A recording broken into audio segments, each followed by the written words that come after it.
Hello, this is John from caveofprogramming.com. In this tutorial we're going to look at setting up your system for Spring development. This tutorial is not as straightforward as I'd like it to be because you have to make some choices depending on what your existing knowledge is and on what you've already got installed. But I'm going to tell you how to set up your system for Spring development, and we're going to be talking about the tools that we're going to be using in these tutorials. So the first thing you need is you need to be able to develop Java applications, and you're going to need to install JDK. You can install JDK Standard Edition if you want, Java Development Kit. I'm going to go through this pretty quickly because I'm assuming that you're already pretty familiar with Java if you're following this tutorial, which is kind of quite advanced. You can install Java Standard Edition. If you want to develop web applications, then you're either going to need to install Java JDK EE Enterprise Edition, or you could use JDK SE Standard Edition, but you might need to go in and find a servlets.jar or something like that. So if you don't know what you're doing, the easiest thing is to install JDK EE. The next thing you need is an integrated development environment, an IDE, in which to develop your Spring program. So I'm going to be using Eclipse in these tutorials. If you search for Eclipse and go to eclipse.org and go to the downloads page. Now here again you've got several choices. One thing you could do, which I'm not going to do in this series of tutorials, is download the Spring tool suite, and this is Eclipse with some plugins pre-installed, and that sounds great, but documentation for Spring Tool Suite, at least right now, doesn't seem to be all that great, and I actually found it really confusing. I was really enthusiastic about it when I discovered it, and then I just found that, to me, it made the whole business of Spring development more confusing because I wasn't sure like what was Spring and what was this Spring Tool Suite. So to get a grip on what Spring actually is, to my mind, it's easiest if you don't use Spring Tool Suite, but that's up to you, and you probably can follow this series of tutorials pretty well using Spring Tool Suite. So it's worth considering, I guess.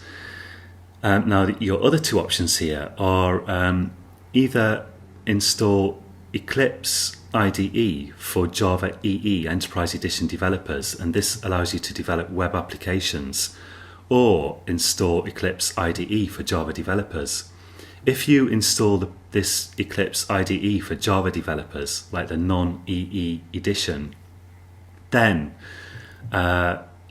either you can stick to developing non-web Spring applications, or you can add the WTP plugin to your standard Eclipse, and then that turns it into basically this, the Eclipse IDE for Java EE developers. So again, simplest option, the one I recommend here, is install Eclipse IDE for Java EE developers. But another option is Standard Edition, and then later on, if you want to develop web stuff, you can add the WTP plugin. That's the Web Tools Platform plugin for Eclipse. Let's go back to my list of stuff here. So yeah, we've covered Eclipse and the JDK. I want to talk briefly about how to install Eclipse plugins, because we're going to now have to install several plugins, and there are two ways of doing it in Eclipse, at least at the moment. So if you go to Eclipse, it seems like this is not present in every version of Eclipse, but at least in the standard version, you can go to the Eclipse Marketplace, and the Eclipse Marketplace doesn't seem to include every plugin, but if it's present in your version of Eclipse, and if the plugins you want are there, that's the easiest way to install them. Go to the Eclipse Marketplace and just search in this box here for the plugins that you need, and then just kind of click to install them. That's the easiest method of installing a plugin in Eclipse. The other method, which you might have to use if your plugin isn't in the marketplace, or if your version of Eclipse doesn't have this marketplace link for some reason, is it seems to change between the window and help menu. and it changes the name as well, but there's always an option that's something like install new software or update software or something like that.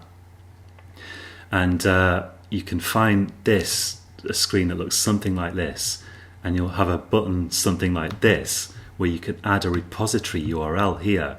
So you find the plugin that you want to find, the Eclipse repository URL for your version of Eclipse, and make up a name here. This is just for your purposes. You can type anything for the name. Click OK, and then check the right boxes, and then just go through the install procedure. And that's the kind of fallback way of installing things in Eclipse if you need it. Now, the plugins that you'll need for Spring development are, you'll need one called Maven Integration for Eclipse. It's annoying that you kind of need Maven to develop Spring applications. You have to understand Spring is nothing but an API. It's nothing but a bunch of jars, and then you create XML files and you develop Java applications just using those jars and some XML files that you create.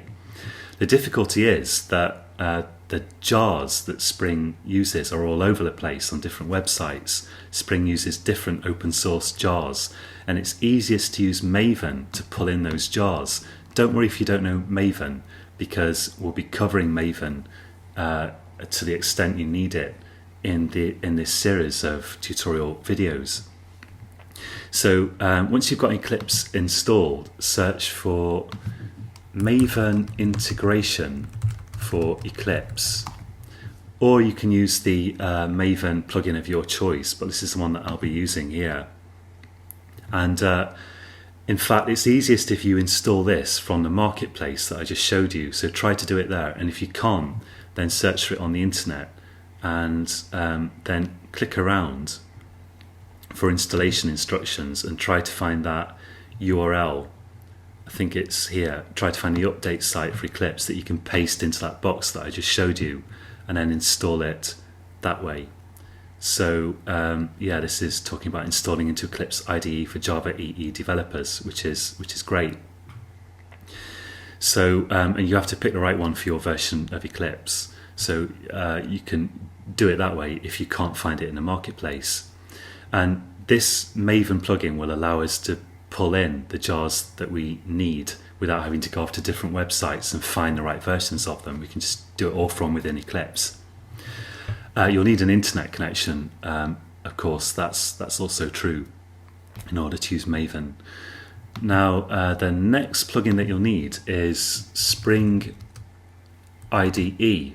So search for Spring IDE. You might want to add Eclipse in there as well. And again, try to do this from within the marketplace because it's the easiest option by far.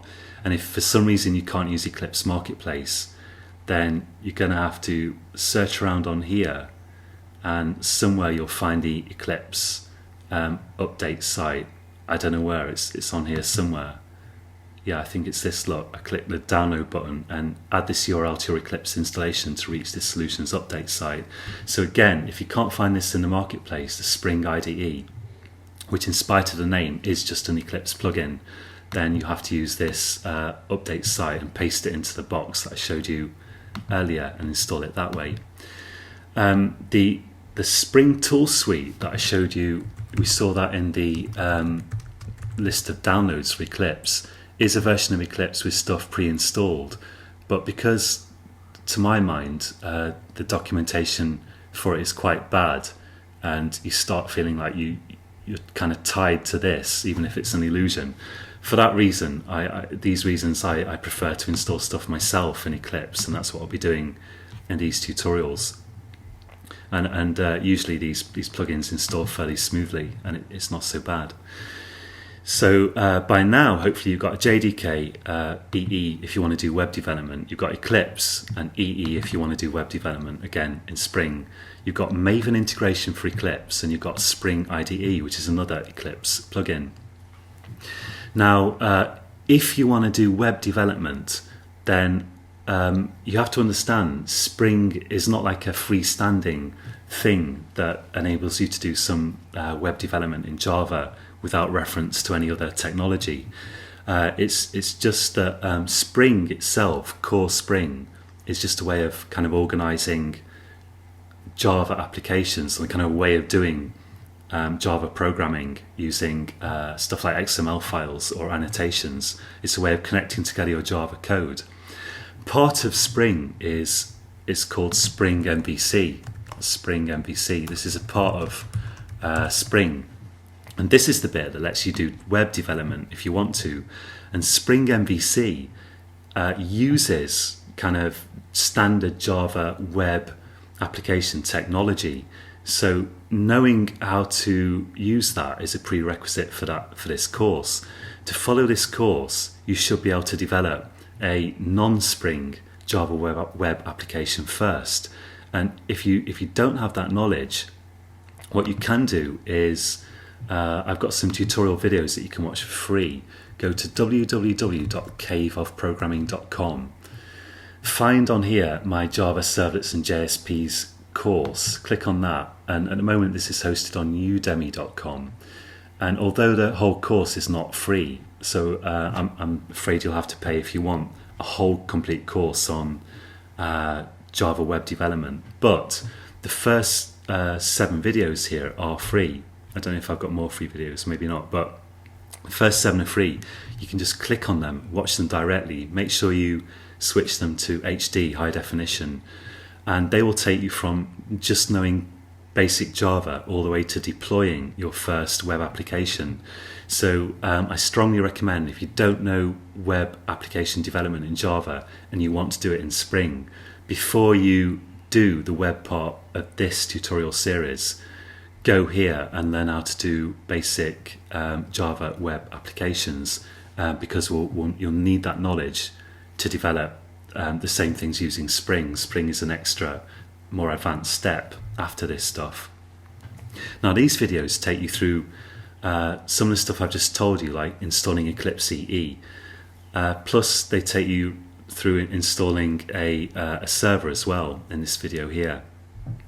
And just quickly, if you already have this knowledge and you don't want to look at these videos, then let me just explain that to do web development in Eclipse, besides knowing how to develop Java web applications, then you need to install a server. And the one I'd recommend is Tomcat, because it's the most common server, Java web application server, that people use. So just search for Apache Tomcat and install that and get it running on your system. And then once it's running on your system, you can then shut it down and then start using it from within Eclipse. And if you need more information on that process, again, I'll refer you to my Java Servlets and JSPs course, which you can find on caveofprogramming.com. So I think I've covered everything. This must be about the 7th or 8th time I've recorded this video. I keep forgetting stuff, but I think that's it. There's one last thing that's, as far as I can think now, that's kind of optional, and that is that in one video in this course, I'm going to show you how to use Maven on the command line. Now it's optional to follow that through yourself. The reason I'm going to show you that is to kind of demonstrate what Maven is in itself, aside from Eclipse, and why we're using it. So you don't have to install Maven separately yourself. If you do want to know how to use Maven on the command line and you want to be able to follow through that particular video later on, practically doing it yourself, then search for Maven and install Maven on your system. And you also need to add the Maven bin directory where the Maven program resides to your path environment variable. And you can Google that if it's gobbledygook for you, or else just don't bother with this, because for in this series of tutorials I'm only going to show you this just because it'll help you understand Maven. And for most of this tutorial series we're going to be using Maven from within Eclipse, and there's not going to be a lot of Maven. There's just going to be a bit of clicking in order to get the jars that we need for Spring development. Phew, so a lot of stuff, and if you're coming to this only knowing core Java, then I would suggest your task now is to go ahead and set up your system for developing Java web applications and develop a Hello World web application just using that stuff before you then follow the rest of this tutorial series onwards. But if you're feeling confident, and you're watching this on the train or something, alternatively, then of course keep watching, and we'll get on to developing some non-web Spring applications to start with. In fact, first we're going to look at using Maven to develop a Java app, and then we're going to look at basic Spring applications, like non-web applications, so you see how Spring works. And then we're going to move on to developing Spring web applications in these tutorials. So if you're watching on YouTube, this is a free video that's part of a bigger course. And you can find the complete course by clicking on the link in the description on YouTube. And you can always find my latest stuff by going to www.caveofprogramming.com, and I've got lots of free videos, free tutorials on there, as well as some paid ones, so check that out. That's it for this time, and until next time, happy coding.